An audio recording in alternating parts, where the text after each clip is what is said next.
Hey everyone, I'm Tammy. Welcome back to Prepper Watch the News and reporting arm of preppingcommunities.com. Super glad you're here. Whether you're a seasoned prepper, you're just getting started, you're in the right place. And if you are into prepping, homesteading, and staying on top of the news and awareness that may impact you, your family, or your community, please hit like, subscribe, and ring that bell so you never miss a report.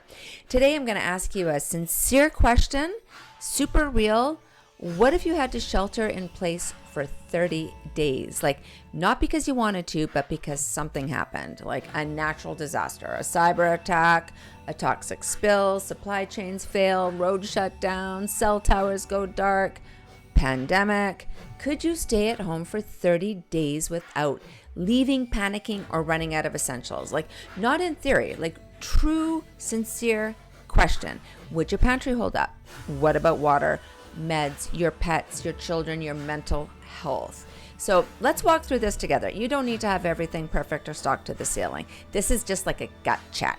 Like, think of it as you and me were sitting down over coffee, and I'm just asking you, like, if something big happened tomorrow, how would you hold up for 30 days? So here's a simple list to go over. I'll walk you through it, and we'll look at where you're solid and where you might want to tighten things up. So let's start with water, because this one is non-negotiable.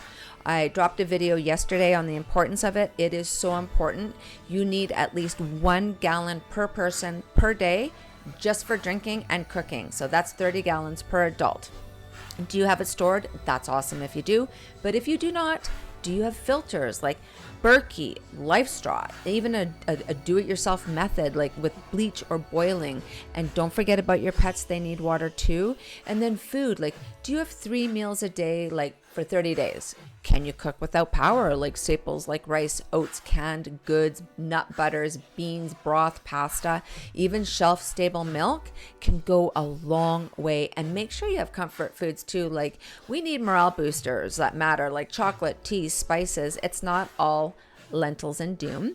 And then medical, like prescription meds. Like, if you are reliant on prescription meds, please talk to your doctor. See if you can get a 30-day extra supply. Over-the-counter basics like pain relief, allergy meds, antacids, and cough syrup.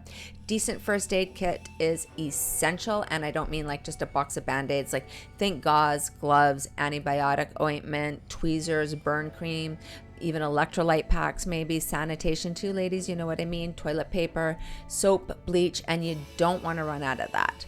Then power and light. So do you have flashlights that have extra batteries, solar lanterns, crank radios, power banks? Do you have a way to cook without a stove, like propane, butane, solar oven, a rocket stove? Then you have to think about communication. So can you get information if the grid goes down, like the NOAA weather radio? A way to hear local emergency updates. Even a cheap ham radio receiver can make all the difference. And then there's security. So are your doors secure? Can you see who's at your property line? Motion lights. This doesn't have to mean firearms, seriously, but it does mean being aware and having a plan. And then your kids and your pets, like 30 days of diapers, wipes, snacks, games, books, pet food, meds, litter. If they're part of your family, they're part of your preps. Of course, kids are part of your family. That sounds kind of silly, but you know what I mean. And pets too. And then your morale and like your sanity, your state of mind. Like, don't underestimate this, because puzzles, board games, a journal, maybe some music or art supplies, maybe some wine. Prepping is not just about surviving, it is about staying human. And I know that it sounds so overwhelming, honestly, especially if you're new to prepping or you're just starting your homestead journey. But don't stress, because you are not behind. Because if you're watching this video or you are staying on top of prepping and homesteading, you are exactly where you need to be, awake, aware, and moving forward. And you're not alone. So one day, my husband, honestly, like, well, not one day, but he started prepping years ago. And like everything, like it was just like item after item kept being delivered, and he kept coming home with stuff, and this was like happening. And I'm thinking, like, I finally said, I'm like, what are you doing? Like, dude, this is a lot. I didn't understand why he was like stockpiling food, organizing gear, building bug out bags, and doing all these things to be prepared. So he just looked at me. He's like, Tam, honestly, like, what would you do if shit hit the fan tomorrow? Like, what would you do for 30 days? And I thought, Oh, yeah. Okay. So that was the one question that changed everything for me. And I think that that's kind of like what prepping really comes down to. It is asking the hard questions before disaster strikes. Sorry. So let's talk about this. Like, how are you storing and purifying your water at home or on the go? I dropped a video yesterday. Please check it out because it's got lots of information in there.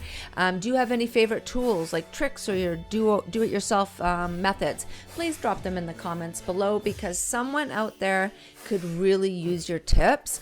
And head over to preppingcommunities.com and Prepper Watch, where boots on the ground reports, survival know-how, honest intel are shared by folks just like you and me. You can connect with groups near you or start your own, build communities before the next crisis, swap tips, knowledge, and local alerts, dive into our growing library of prepping resources. There's so much information, and take a quiz to test your knowledge or jog your memory. And again, like if you're living a self-reliant lifestyle, now more than ever, it is critical to connect, prepare, and share with other like-minded people, and that is exactly why we created preppingcommunities.com. Our intention is to build a one-stop hub where you can do all of this in one place. You can join groups, get the latest prepper news without censorship, and find the resources you need to stay ahead. All 100% completely free.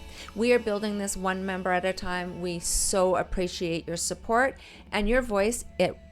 Promise you it matters to us. This is Tammy from Prepper Watch. Stay alert, stay informed, stay prepared, and whatever's coming your way, Prepper Watch, we have got you covered.